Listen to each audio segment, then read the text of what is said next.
एक गांव था जहां पर एक बूढ़ा आदमी गांव से थोड़ी दूर उसके खेत खलिहान में उसकी झोपड़ी में अकेला रहा करता था। जहां पर इस बूढ़े व्यक्ति का ठिकाना था वहीं पास में एक मैदान था जहां पर गांव के बच्चे खेलने के लिए आते थे।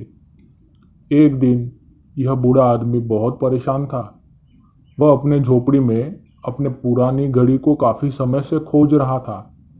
घड़ी ज़्यादा कीमती नहीं थी, मगर बूढ़े व्यक्ति की बहुत सारी पुरानी यादें उस घड़ी से जुड़ी हुई थी, इसलिए वह घड़ी उसके लिए बहुत मूल्यवान थी।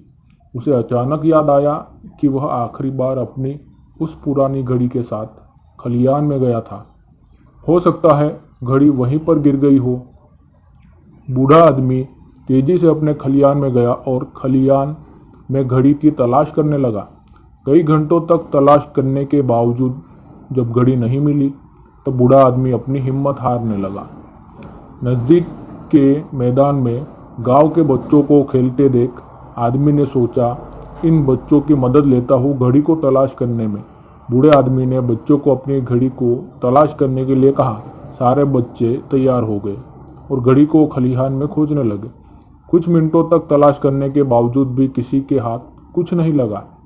सब बच्चे एक एक करके वापस चले गए। अब बूढ़े आदमी ने अपनी घड़ी वापस पाने की आशा जैसे छोड़ ही दी थी। तब उसके पास एक बच्चा आया। बच्चे ने बूढ़े आदमी से कहा, दादाजी, क्या मैं एक आखिरी बार प्रयास कर सकता हूँ? बूढ़ा आदमी बोला, हाँ हाँ, क्यों नहीं। तुम इतनी मेहनत और लगन से उस घड़ी को तलाश कर रहे हो, मुझे तुम पर विश्वास है। परमिशन मिलते ही वह बच्चा खलिहान में वापस गया और कुछ मिनटों बाद अपने हाथ में वह पुरानी घड़ी लेकर लौटा।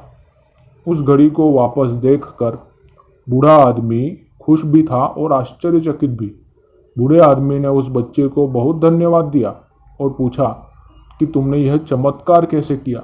बच्चे ने बड़ी सरलता से उत्तर दिया, मैंने खलिहान में जाकर शांत दिमाग से बैठने और घड़ी की टिक टिक की आवाज़ सुनने के अलावा कुछ नहीं किया। सीख। दोस्तों, ये कहानी हमें सिखाती है कि जब हमारे दिमाग में पहले से ही कई सारे विचार हो, इमोशंस भरे हो, तो हम जिस काम को भी करते हैं उसका रिजल्ट या परिणाम हमें मिलने में बहुत मुश्किल होती है। जब जब हम किसी काम को करने में कठिनाई पाएंगे तब हम थोड़ी देर अपने दिमाग को शांत करके उसके बारे में विचार करेंगे तो परिणाम बहुत अच्छा ही मिलेगा।